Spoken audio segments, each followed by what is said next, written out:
দোয়াটা শিখে নেন, ইনশাআল্লাহ আপনার জীবনের সমস্ত সংকট কেটে যাবে। আমি নিজেও এই দোয়াটা বেশি বেশি করার চেষ্টা করি। দোয়াটা হচ্ছে, মুসা আলাইহিস সালাম একটা গাছের নিচে হেলান দিয়ে বসলেন, বসে দেখলেন দুজন মেয়ে দাঁড়িয়ে আছে দূরে, পানি নিতে পারছে না। লোকজন পানি নিয়ে যাচ্ছে, ওরা দাঁড়িয়ে আছে বেচারি। মুসা আলাইহিস সালাম গিয়ে বললেন, কি সমস্যা আপনাদের? এটা নিয়ে আপনারা আবার মেয়েদের সাথে কথা বলার চেষ্টা করেন, ঠিক আছে? তো মাহারাম গায়রা মাহারাম মেনে চলে। তারা বললেন যে আমাদের বাবা অনেক বৃদ্ধ মানুষ, আমরা পানি নিতে পারি না যতক্ষণ না আমাদের কম পানি নিয়ে চলে যায়। মুসা আলাইহিস সালাম একটু বললাম না, ফিজিক্যালি খুব স্ট্রং ছিলেন, থাকে না বডি বিল্ডার, সামনে গিয়ে কথা বলে সরো পানি দিতে দাও, তখন মানুষ একটু মূল্যায়ন করে না। তো মুসা আলাইহিস সালাম এভাবে পানি নিয়ে দিলেন এবং বাছুরদেরকে পানি পান করালেন, করিয়ে গাছের নিচে এসে বসে আছেন। বসে বসে তিনি দোয়া করছেন, এই যে দোয়াটা তিনি দোয়া করছেন, রব্বি, একটা নেক কাজ করলেন, নেক কাজ করলেন না, মানুষের উপকার করলেন, নেক কাজ করে এসে গাছের নিচে বসে দোয়া করছে, আল্লাহ এখানে তো আমার খাবার পানি বাসস্থান কিছুই নাই, আমি কি করব?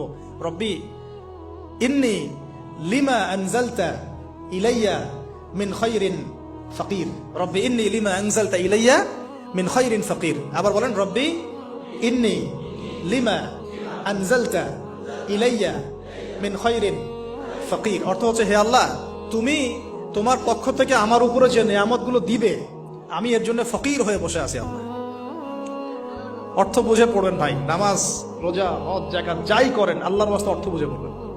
অর্থ বুঝে পড়লে আপনার ইবাদতের স্বাদ পাবেন, তৃপ্তি পাবেন, আল্লাহর সাথে কানেকশন হবে, আল্লাহর নূর পাবেন, মাআরিফত পাবেন, সত্য স্বপ্নও দেখবেন তখন ইনশাআল্লাহ।